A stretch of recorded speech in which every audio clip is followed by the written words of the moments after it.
En Maray Televisión siempre hay un tema importante para compartir y lo hacemos conversando con Jorge Luis Malebrán Galleguillos.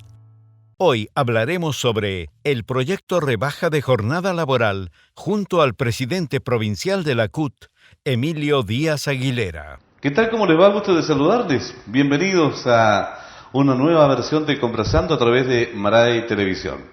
En esta oportunidad vamos a hablar acerca de un tema que no es menor. Es un tema que está en la contingencia y durante estas últimas semanas ha estado puesto en valor en diferentes medios a nivel nacional. Se ha hablado en lo político, se ha hablado en el plano laboral, se ha hablado en diferentes puntos de nuestro país. Se trata de rebajar el proyecto que presenta Camila Vallejo, la diputada, junto a Carol Carioca y apoyada por la bancada de la oposición, de 45 a 40 horas laborales en la semana. De otra parte, el gobierno dice otra cosa, aparece con 41 horas semanales. Y para conversar acerca de este interesante tema, está con nosotros don Emilio Díaz Aguilera, presidente provincial de la CUT, a quien le damos la más cordial bienvenida. ¿Cómo está, Emilio? Bienvenido para conversar este interesante tema. Bien, Jorge Luis, aquí estamos para responder y para poder tener el criterio de respuesta de acuerdo a mi apreciación y a quien yo represento. De todas maneras, bueno, de una parte, el proyecto de Camila Vallejo, hay que contextualizarlo, propone rebajar de 45 a 40 horas semanales en forma rígida, en tanto que el gobierno dice, y aparece con una propuesta de rebajarlo a 41 horas semanales, pero con flexibilización. ¿Cómo ve ese tema usted, esas dos posturas? Bueno, obviamente, si estoy presente acá es para defender la postura de las 40 horas. ¿En qué sentido? En que la moción original, esta es una moción parlamentaria, ¿ya? Que tiene que ver de la bancada de la oposición en este caso, amparada por Camila Vallejo, pero es un tema que se viene trabajando en el 2017, levantando ciertos datos de algunas encuestas que hemos tenido, inclusive por parte de la región nuestra también, digamos. Hemos sido partícipes de esos estudios que se han hecho para poder llegar a ese acuerdo. Y sobre la pregunta de la flexibilidad, nosotros tenemos obviamente un ejemplo claro en nuestra región, igual que la segunda, que la flexibilidad siempre ha existido bajo el Código del Trabajo. Porque los turnos en esta región hay turnos 4x4, por lo tanto hay flexibilidad. Hay turnos 7x7, por lo tanto también lo tienen. El tema más recurrente es por la cantidad de horas semanales que se están trabajando. Entonces, en este sentido, el tema de las 40-45, por el proyecto que tiene Camila Vallejo, junto con su bancada y con parte de la oposición, viene a eso, a superar un problema de permanencia en la casa, del hogar, que darle más facilidad al trabajador y darle más felicidad al trabajador para poder tener más tiempo libre en este aspecto. O sea, ustedes no apoyan tanto el tema de la flexibilidad porque dicen que existe la flexibilidad.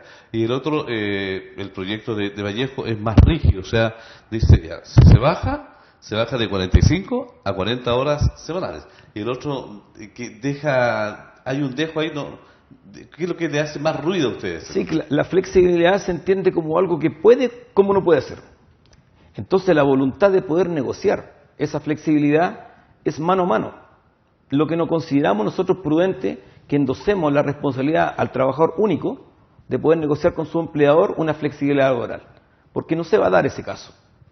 Es muy poco.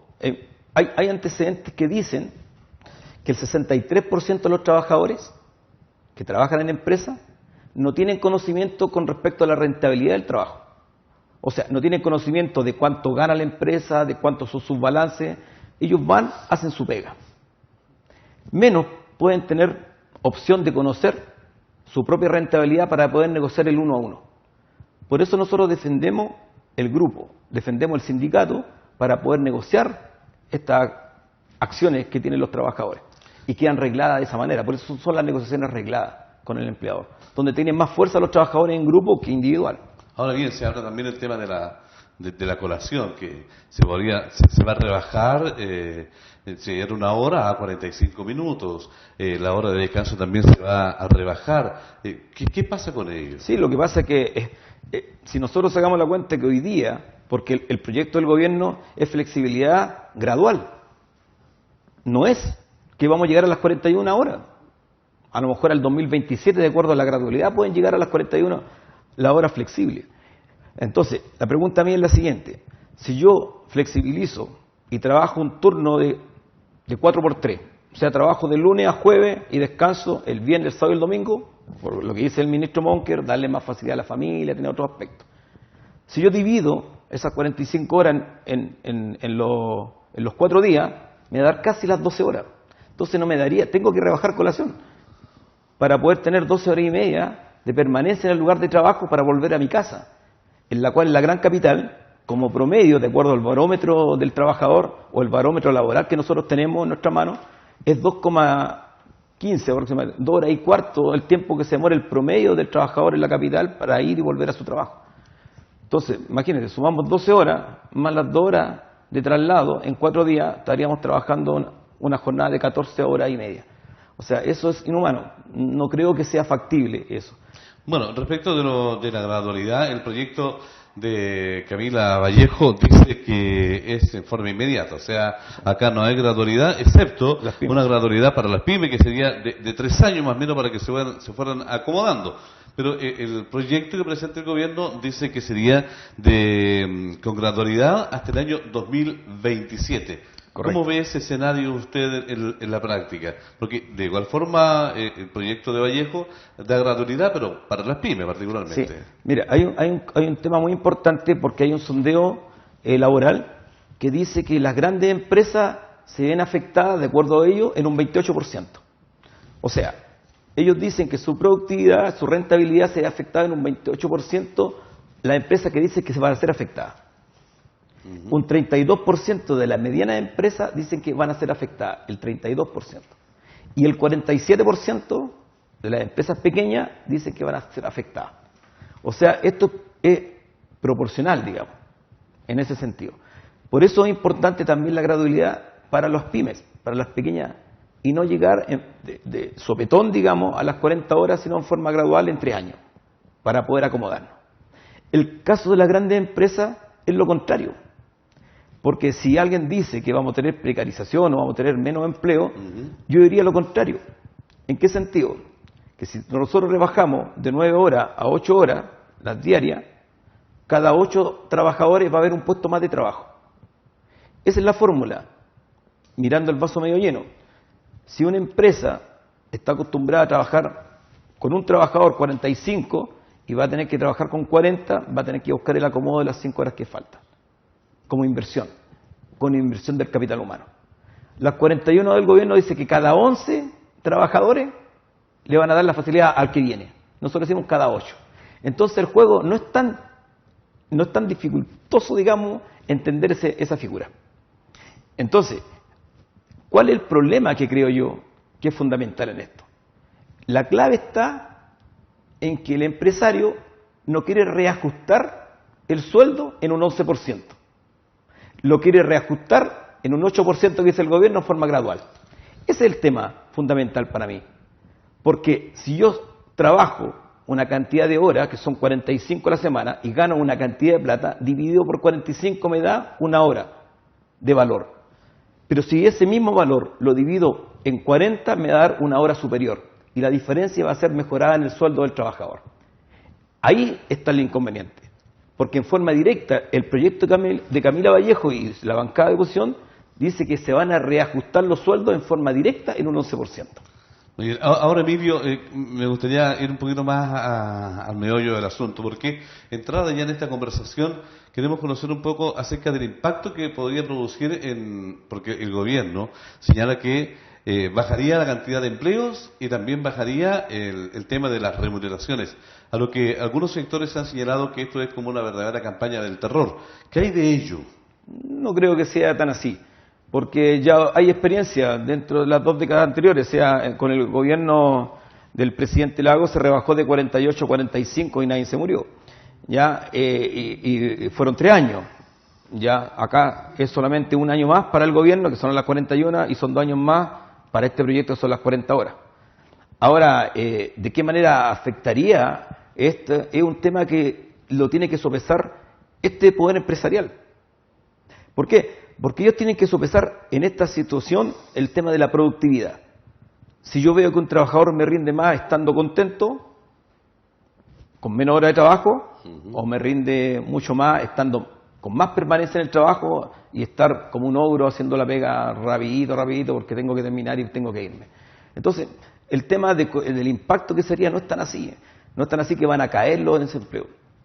Otra cosa favorable, que es lo que nosotros hemos tratado de averiguar y de poder llegar a este consenso, es que cada vez, salvo algunos trabajos que son de permanencia diaria, como el caso de usted, que siempre va a haber noticias, como el caso de los hospitales, que siempre van a estar ocupados, hay otros casos de una gran cantidad de trabajadores que a través de la robótica y de esta tecnología se van a ir disminuyendo las horas de trabajo.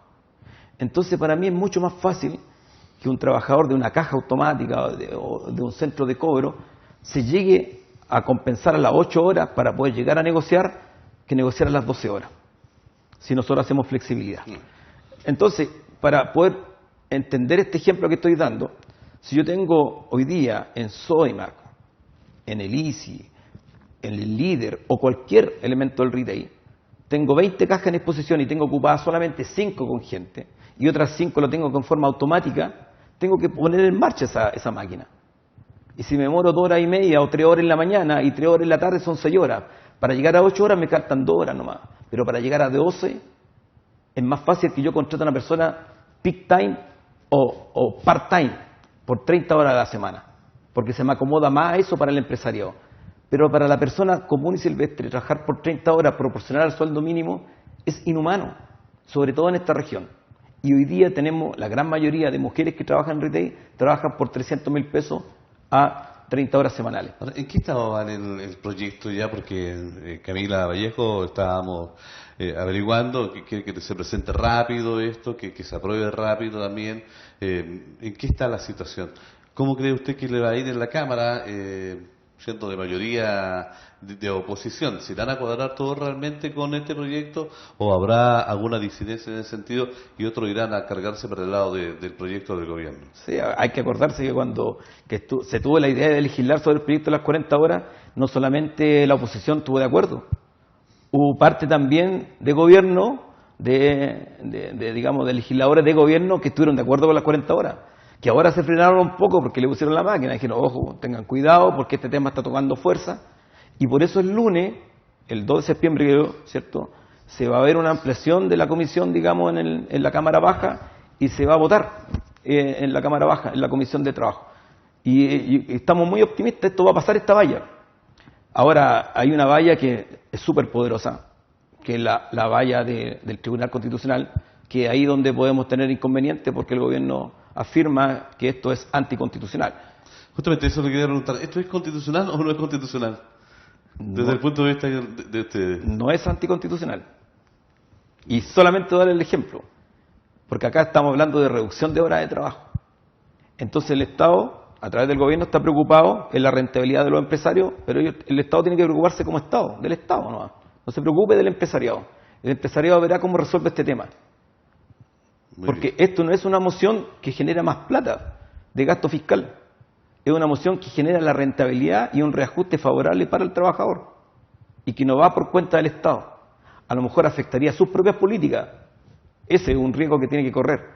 Pero cuando el proyecto de las 40 horas toma una fuerza insospechada, porque toda la gente empieza a trabajar y empieza a hablar del tema de las 40 horas y empieza a compararla con el tema de la flexibilidad, se da cuenta que el otro es más utópico.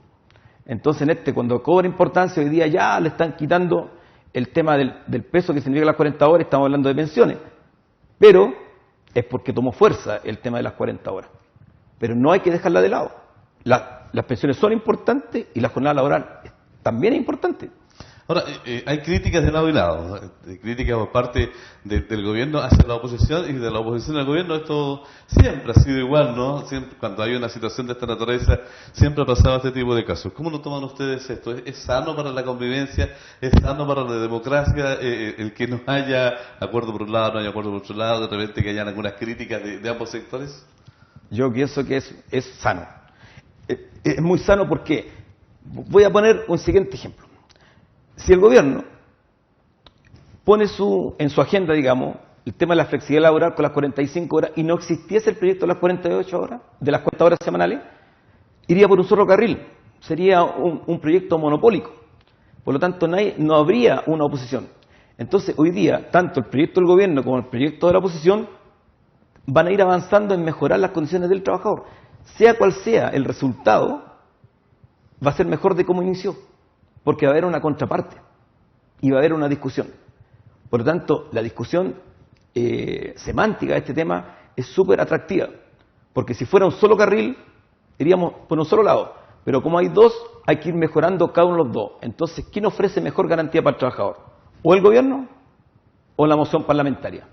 Muy bien. Ahora, desde la Central Unitaria de Trabajadores CUT, Emilio, ¿cómo toman todo esto ustedes? ¿Cómo toman estas opciones?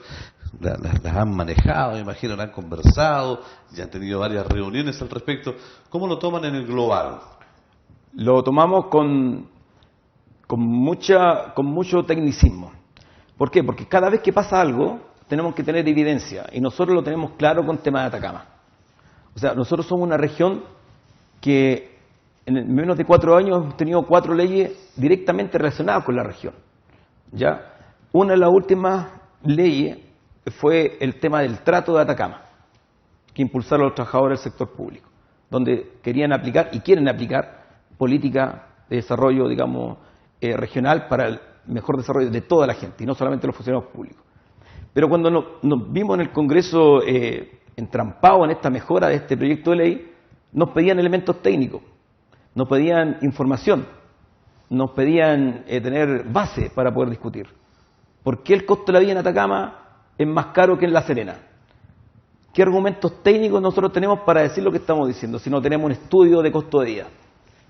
Entonces siempre las cosas uno tiene que tener una evidencia para poder hacerlas. Y en este caso la CUT, a través de la Fundación Fiel, hizo un barómetro laboral que está a disposición, que se hizo en junio para 600 trabajadores a nivel privado. Partimos en Santiago y se van a hacer después en otras regiones, que dan fiel, porque es una entrevista vis a vis, digamos, de cara a cara, de ciertos argumentos que tienen que ver con la parte laboral. Y una de las preguntas que se le hizo a los trabajadores, que era en qué jornada laboral se acomodaban más, si en las 36, en las 40 o en las 45. Y me vas a creer que el 32% dijo las 36 horas y el 67% dijo las 40 horas. O sea, no es un tema de querer trabajar menos, es un tema de justicia dentro de la libertad para poder decidir qué hago con mi tiempo libre. Y hace la pregunta que, si yo tengo 40 horas, ¿en qué determino el resto del tiempo? ¿Sabe lo que dijo el capitalista? Perdón, el capitalista no, el capitalino. No, el capitalino. ¿Ya? Dijo que lo usaría en dormir. O sea, ni siquiera en recrearse, lo usaría en dormir. O sea, hay cosas, y que de acuerdo a este barómetro, que lo vamos a tener a disposición, lo vamos a hacer llegar a la radio, porque sé que hay prensa y todo este tema, hay preguntas que son súper interesantes. Y uno les da que pensar. Entonces, nosotros estamos haciendo evidencia de lo que estamos diciendo y lo que creemos justo es validable y se puede hacer. Porque es lo que quiere la gente. De todas maneras, bueno, ha sido un placer conversar con Emilio Díaz Aguilera, presidente provincial de la CUT, Central Unitaria de Trabajadores, acerca de este tema de las 40 horas laborales, para el gobierno 41 horas laborales con flexibilización. O sea, esto es un tremendo tema que va a seguir en el debate. Y a esperar entonces qué es lo que va a decidir la Cámara de Diputados, después el Senado, el Tribunal Constitucional. En fin, hay varias cosas entre centro todavía. Hay un camino por recorrer que hay que esperar y zanjar. Que se haga el debate, así es la democracia. Absolutamente, muchas gracias. Gracias. Hemos conversado en esta oportunidad con Emilio Díaz Aguilera, presidente provincial de la CUT. La flexibilización laboral, por un lado Camila Vallejo con su propuesta de 40 horas semanales, bajarla de 45 a 40 horas semanales laborales con rigidez absoluta, y el gobierno dice no, con flexibilización 41 horas semanales. Aquí en Maray Televisión hemos conversado una vez más acerca de los grandes temas que le competen a usted y a todos nuestros amigos que están en la sintonía. Que les vaya muy bien, los esperamos en otra interesante conversación. En Maray Televisión hemos presentado Conversando, junto a un gran invitado y un tema de interés. Condujo Jorge Luis Malebrán Galleguillos. Fue una producción de Maray Televisión.